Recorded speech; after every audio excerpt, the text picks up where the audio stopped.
ठीक बात है, ठीक बात है।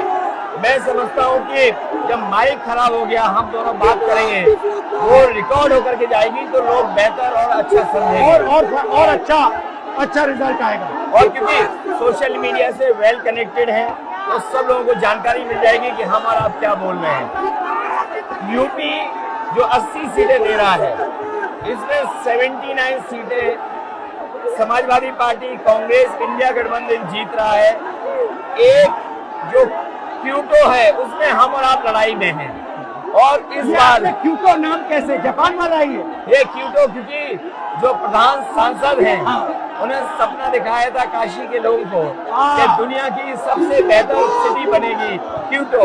तो क्यूटो बनी नहीं बनी, काशी के लोग ये तय करेंगे और फिर वोट डालेंगे। तो इस बार मन मर्जी नहीं चलनी है, मन की बात नहीं चलेगी, हमारे आपकी बात और 140 करोड़ लोगों की बात और संविधान की बात होगी।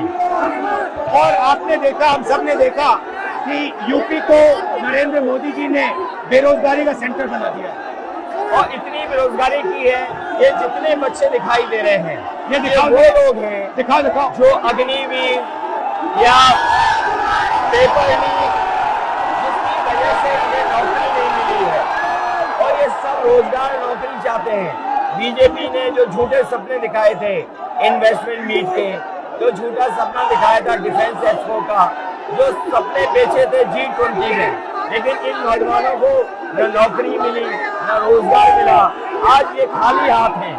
तो इसलिए हमें और आप मिलजुल के, जो आपने कहा, जो इंडिया गठबंधन कह रहा है कि 30 लाख बच्चों को नौकरी दी जाएगी, उस दिशा में हम लोग काम करेंगे। और पहली नौकरी पक्की स्कीम, जिसके माध्यम से हर ग्रेजुएट को नौकरी का अधिकार, बेहतरीन ट्रेनिंग और बैंक अकाउंट में 1 लाख रुपए साल के। आपने नोट किया कि मोदी जी खटाखट बोलने शुरू कर दिए। ये आपके खटाखट के बाद वो रटारट खटाखट कर रहे हैं। अच्छा, आप एक बात बताइए, मुझे क्यूरियोसिटी है, थोड़ा आप अपने पापा के बारे में मुझे बताइए जी। मुलायम सिंह यादव जी के बारे में बताइए। आपने उनसे क्या सीखा? नेताजी और उनके साथ के लोग बिल्कुल जमीनी राजनीति करते रहे।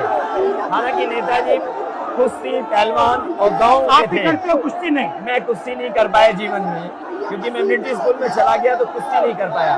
लेकिन नेताजी इसीलिए धरती पुत्र बोले गए कि वो जमीन की बात को समझते थे। धरती पर जो लोग हैं उनकी क्या भावना है, उसको लेकर के वो आगे बढ़ाना चाहते थे। और आपका इस क्षेत्र से और इस शहर से आज का लगाव नहीं है, न जाने कितने सालों पुराना लगाव है। जो इमोशनल कनेक्ट आपका इस शहर और शहर से है, वो शायद और किसी राजनीतिक परिवार का नहीं होगा। तो नेताजी से उनका हार्डवर्क और अपने लक्ष्य के लिए लगातार काम करते रहना, जो गैर बराबरी की लड़ाई डॉक्टर राम मनोहर लोहिया यहीं लड़े थे। हालांकि हमारी आपकी विचारधारा की यहाँ टकराव रहा, लेकिन हमारे व्यक्तिगत या जो सिद्धांत में कभी समझौता नहीं हुआ। सिद्धांत को लेकर के हमने आपके साथ खड़े हुए और कई बार खड़े हुए, और आपकी भी पार्टी सिद्धांत से बहुत करीब रही समाजवादियों के। बट मुझे लगता है कि अब एक नई तरीके की पार्टनरशिप बन रही है, क्योंकि जो इस बार हमारा कोऑपरेशन है, शायद पहले ऐसा कोऑपरेशन नहीं हुआ। मतलब बिल्कुल सब जुड़ गए। सबसे अच्छा ये है कि जितना उन्होंने कहा 2 लड़कों की जोड़ी, उतना युवा आपसे, हमसे, इंडिया गठबंधन से और जुड़ गया। तो ये नेचुरल अलायंस है, और नेचुरल अलायंस इसलिए लोग महसूस कर रहे हैं कि वो चाहते हैं कि नौकरी और रोजगार मिले, नौकरी और रोजगार मिले। तो ये बड़ी भावना है कि हमसे आपसे ये यूथ कनेक्ट कर रहा है। सबसे बड़ी बात, महंगाई की चोट सबसे ज्यादा इन लड़कों को लगती है। हमारी थिंकिंग है और आपकी भी है कि ये जो 22-25 लोगों को नरेंद्र मोदी जी ने पूरा का पूरा धन पकड़ा है, उसको ठीक करने के लिए जो हमारे युवा हैं, माताएं बहनें हैं, उनको डायरेक्ट बैंक अकाउंट में पैसा देना।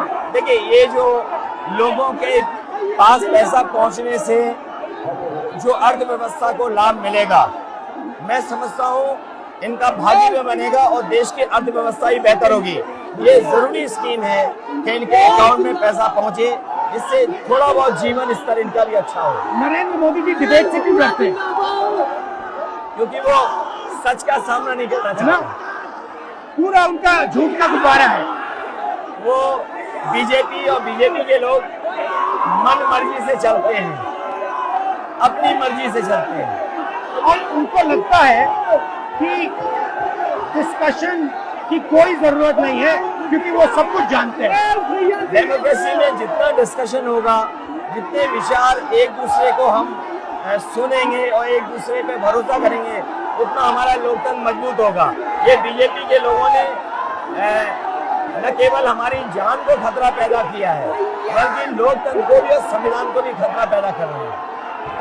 और इसका नतीजा दिख रहा है कि चाइना हमारी जमीन के अंदर आ गया, ये बेरोजगारी बढ़ती जा रही है, जो प्रोडक्शन होता है वो नहीं हो रहा है, और पूरा का पूरा एक्सटॉर्शन, ईडी, सीबीआई, ये लोग मतलब एक्सटॉर्ट कर रहे हैं। कई बार सुनने को मिल रहा है और सरकार स्वीकार नहीं कर रही है, लद्दाख की हमारी सीमाएं सुरक्षित हो गई, और अरुणाचल के आसपास या सीमा जो चीन से छू रही है वो बहुत असुरक्षित है।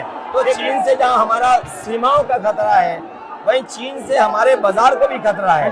तो कहीं ना कहीं हम लोगों को अपनी मैन्युफैक्चरिंग इकोनॉमी और मैन्युफैक्चरिंग इकोनॉमी को बढ़ावा देना पड़ेगा। और ये जो स्कीम्स है, पहली नौकरी पक्की और महालक्ष्मी, ये मैन्युफैक्चरिंग सिस्टम को, इकोनॉमिक सिस्टम को जंप स्टार्ट करने के तरीके हैं। ये बहुत अच्छा जंप स्टार्ट होगा। इसको अगर फोकस होकर के आईआईटी, पॉलिटेक्निक, इंजीनियरिंग कॉलेजेस को, इन सबको इकोसिस्टम में ला करके, मैं समझता हूँ युवा नौजवानों को अच्छी नौकरी और रोजगार मिल पाएगा। और हमारा लक्ष्य है कि सब, हर जात को भागीदारी मिले, स्पेस मिले, हर इंस्टीट्यूशन में, बिजनेस में, एजुकेशन के सिस्टम में। तो वो हमारा, हम दोनों का लक्ष्य है। बिल्कुल। और क्योंकि जो बात सभी दल कहते थे, आज इंडिया गठबंधन कांग्रेस भी कह रही है कि सामाजिक न्याय जरूरी है, जाति गणना जरूरी है। देश के लिए ये बड़ी चीज है। जो दुनिया में अमेरिका है, यूरोप है, अपने उन लोगों के लिए जो पीछे छूट जाते हैं, उनके लिए कुछ काम करते हैं। तो हमारा जो देश जाति के आधार पर पिछड़ा है, तो इसको आगे बढ़ाने के लिए ये बड़ी भूमिका होगी इस बार। बहुत अच्छा लगा, अच्छी बहुत मीटिंग अच्छा रहा, बहुत अच्छी मीटिंग है। मुझे लगता है कि ये यूनिक मीटिंग है क्या?